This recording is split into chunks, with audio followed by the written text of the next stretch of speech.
Status dan peran sosial merupakan dua hal yang saling beriringan. Semakin tinggi status sosial, maka semakin tinggi pula peran sosial seseorang dalam masyarakat. Keduanya juga tidak dapat dipisahkan karena satu dengan yang lain saling tergantung. Artinya, tidak ada peran tanpa status dan tidak status tanpa peran.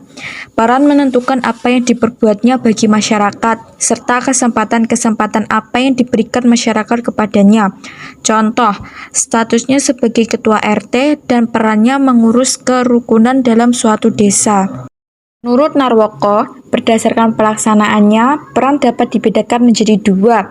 Satu, peran yang diharapkan, expected roles, adalah peran seseorang yang diharapkan oleh masyarakat untuk dilaksanakan dengan sebaik-baiknya dan lengkap, sesuai dengan ketentuan yang berlaku. Contohnya yaitu peran seorang polisi, hakim, jaksa, dan pengacara. Dua, peran yang disesuaikan, actual roles, adalah peran yang pelaksanaannya disesuaikan dengan situasi dan kondisi tertentu. Contohnya yaitu peran seorang pelawak yang memerankan tugasnya sebagai pelawak ketika berada di panggung, tapi ketika berkumpul dengan keluarga tidak akan menyampaikan pesan dengan lawakan. Berdasarkan cara memperolehnya, 1. Peran bawaan, ascribed roles, adalah peran yang diperoleh secara otomatis, bukan dari usaha, melainkan melekat pada dirinya. Contohnya yaitu peran sebagai orang tua atau peran sebagai anak.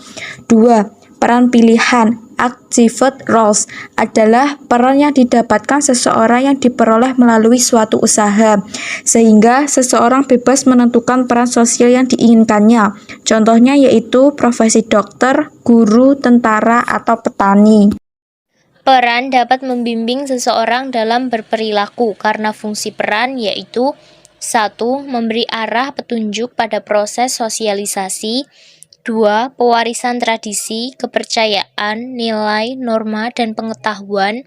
3. Dapat mempersatukan kelompok dan masyarakat. 4. Menghidupkan sistem pengendalian sosial sehingga dapat melestarikan kehidupan masyarakat. Akibat dari peran terbagi menjadi 4, yaitu 1. Konflik peran. Konflik peran akan terjadi apabila seseorang dengan kedudukan tertentu harus melaksanakan peran yang sesungguhnya tidak diharapkan. Contohnya adalah seorang ketua OSIS harus memberhentikan salah satu pengurusnya karena melalaikan tugas dan kewajiban, padahal pengurus tersebut adalah sahabat baiknya. 2. Ketegangan peran.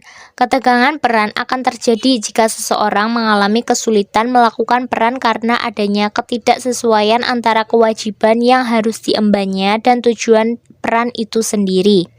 Contohnya adalah seorang kepala desa yang dipilih langsung oleh warga demi mengupayakan peningkatan kesejahteraan, terpaksa harus memungut retribusi dari warga desanya sesuai peraturan dari kabupaten. Padahal ia tahu sebagian besar warganya adalah petani miskin yang sangat sulit memenuhi kebutuhan hidup sehari-hari.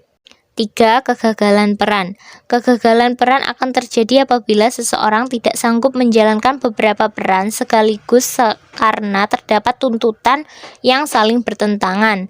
Contohnya adalah seorang remaja yang memiliki minat di bidang komputer dan desain dituntut oleh orang tuanya agar masuk ke fakultas kedokteran. 4. Kesenjangan peran. Kesenjangan peran akan terjadi jika seseorang harus menjalankan peran yang tidak sesuai minat ataupun prioritas hidupnya sehingga ia seringkali merasa tertekan. Contohnya adalah seorang sarjana teknik yang terpaksa harus menjadi guru karena tidak ada peluang bekerja sesuai bidang ilmunya.